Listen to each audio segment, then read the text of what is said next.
Web TV में और मैं हूं आपके साथ शिप्रा। चलिए शुरुआत करते हैं बुलेटिन की।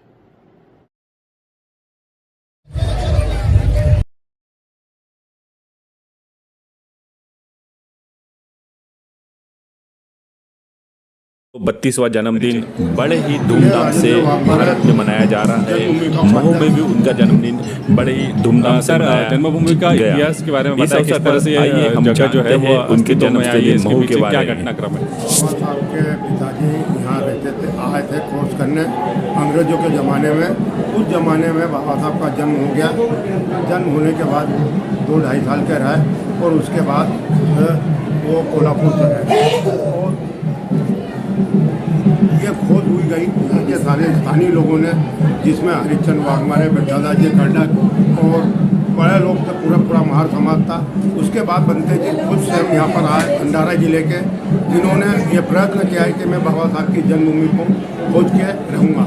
उस खोज में जो यहाँ के स्थानीय लोगों का महत्व है वो बहुत बड़ा है और उसमें सबसे ज़्यादा योगदान हमारे बनते धर्मशील जी का है, जिन्होंने काफ़ी प्रयास किए और उस ज़माने में किए जबकि बाबा साहब को कोई बहुत कम लोग उनके मूवमेंट से लोग जानते थे, समझते थे। आज तो बाबा साहब की जय जयकार हर कोने में हो रही है और उस ज़माने में बाबा साहब के साथ रहे हमारा यहाँ का मौका महार समाज, भारतीय बौद्ध मत के लोग और बड़े हमारे पुराने वरिष्ठ थे, जैसे यहाँ BR कामले साहब रहते थे, उन्होंने भी बहुत संघर्ष करा। उस संघर्ष करने के बाद ये चला कि जब बंदे जी के साथ जब बंदे जी ने ये प्रयास करके ये सफलता मिल गई हमें। यहाँ इंजीनियर एवले साहब रहते थे, उन्होंने भी बहुत मदद करी। ब्रिगेडियर काले साहब रहते थे, उन्होंने सब में ज़्यादा मदद करी क्योंकि वो आर्मी का मामला था। यह आर्मी का मामले में होने के लिए इसको यहाँ पर आना ही बहुत मुश्किल का काम होता था। हम लोग हमारा समाज आता था और हम लोग हमारे जो सीनियर लोग थे यहाँ जब बोर्ड लगाया और उस बोर्ड लगाने के समय यहाँ की सरकार जो मिलिट्री शासन था उन्होंने कई चक्कर उस बोर्ड को फेंक दिया गया। बहुत लंबा समय पीरियड तक लंबा चलता रहा। उसके बाद फिर हमने यहाँ भारतीय बौद्ध महासभा के माध्यम से एक पुतला लगाया, बोधिसत्व के झंडा लगाया। झंडा लगाने के बाद तो ये पता चला कि यहाँ बाबा साहब की जन्मभूमि है। तो ये वेरीफाई हुआ, सेंट्रल गवर्नमेंट ने ये वेरीफाई करके दिया, मिलिट्री आर्मी ने ये वेरीफाई करके दिया कि यहाँ पर बाबा साहब का जन्म हुआ। यहाँ बाबा साहब के फादर की बैरिक थी, बैरिक में यहाँ 2-2.5 साल रहे और यहाँ पर उनका जन्म हुआ। ये सिद्ध हो गया। और हमारे बनते जी ने इंदिरा गांधी, बाबू जगजीवन राम जैसे लोगों का कई चक्कर लगा। इंदिरा गांधी जी के सामने हमारे बनते जी धर्मशील जी ने यह बोला था कि मेरा ये नहीं हुआ तो मैं यहीं पे आत्मदाह कर लूँगा।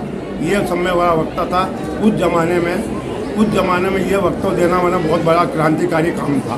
बनते जी ने ये वक्तव्य तो दिया, जब वक्तव्य दिया तो पूरे देश में एक हलचल पैदा हो गई थी। उस हलचल के लिए फिर ये हुआ हमारे यहाँ पर जब ये निर्णय आया, जब भारतीय जनता पार्टी की सरकार आई तो भारतीय जनता पार्टी और अर्जुन सिंह के ज़माने में ये तय हुआ कि यहाँ स्मारक बनेंगे। कांग्रेस के मुख्यमंत्री थे अर्जुन सिंह, वो सारे थे। उसके बाद यहाँ पर पहला सुंदरलाल पटवा जिन्होंने इसका ओपनिंग किया। ओपनिंग करने के बाद यहाँ पर स्मारक शुरू हुआ। फिर DV की सरकार आई। 10 साल होने के बाद यहाँ पर एक भी ईंट नहीं लग पाई। जो क्यों कारण था कि कांग्रेस बोलती जरूर थी पर उनकी मंशा नहीं होती कि बाबा साहब के मूवमेंट को काम में चलाए। इसलिए ये सब राजनीति, देश में वोट की राजनीति चल रही है। सब बाबा साहब को अभी खंडे पे बिठा के घुमा रहे हैं और इसी कारण से आज जो प्रोग्रेस हुआ और जो आज हमारे स्मारक समिति की तरफ से वो बड़ी खुशी की बात है कि इतने लंबे पीरियड लड़ने के बाद आज मुख्यमंत्री शिवराज जी चौहान ने ज़मीन की घोषणा की और 3.5 एकड़ ज़मीन मिलने की संभावना है। वहाँ हमारे बाहर के श्रद्धालु लोग आएंगे, हमारे बुद्धिस्ट लोग आएंगे, वहाँ रुकेंगे। ये सारी व्यवस्था होगी उनका खाने पीने की, वहाँ स्कूल कॉलेज भी चल सकता है। ऐसा भी सारी व्यवस्थाएँ हैं जिससे आज जन्मभूमि पे ये हमारे बनते मोदी जी के द्वारा जो हमारे अध्यक्ष हैं उन्होंने भी बड़ा प्रयास किया। हमारे राजेश वानखड़े जी ने भी बहुत प्रयास करा। ये उनकी सब में बड़ी कूटनीति है जो आज हमें ज़मीन का परिणाम मिला है। ये सब में बड़ी बात है। इसलिए मैं राजेंद्र वाघमारे स्मारक का पूर्व उपाध्यक्ष होने के नाते पूरे देशवासियों को शुभकामना देता हूँ। 125वीं जयंती है बाबा साहब की, इसके अवसर पर यह देश के लिए बहुत बड़ी बात है। जिस प्रकार दिल्ली में भारतीय जनता पार्टी की सरकार ने आज उनको वो जगह दी जहाँ बाबा साहब का अंतिम संस्कार हुआ था। बम्बई में मिल एरिया में जगह दी ये, और आज ये तीसरी उपलब्धि है देश के लिए, बाबा साहब के लिए, जहाँ मऊ की जन्मभूमि पे जहाँ उदय हुआ है बाबा साहब का, और यहाँ आज ज़मीन का घोषणा की है। पूरे देश की शुभकामना हमारे लोगों की, समाज के लोगों के बंधुओं के लिए ये बहुत बड़ी कामना है। जय हिंद। भोपाल की ताज़ा खबरों के लिए हमारे YouTube चैनल को लाइक करें और सब्सक्राइब करें। धन्यवाद।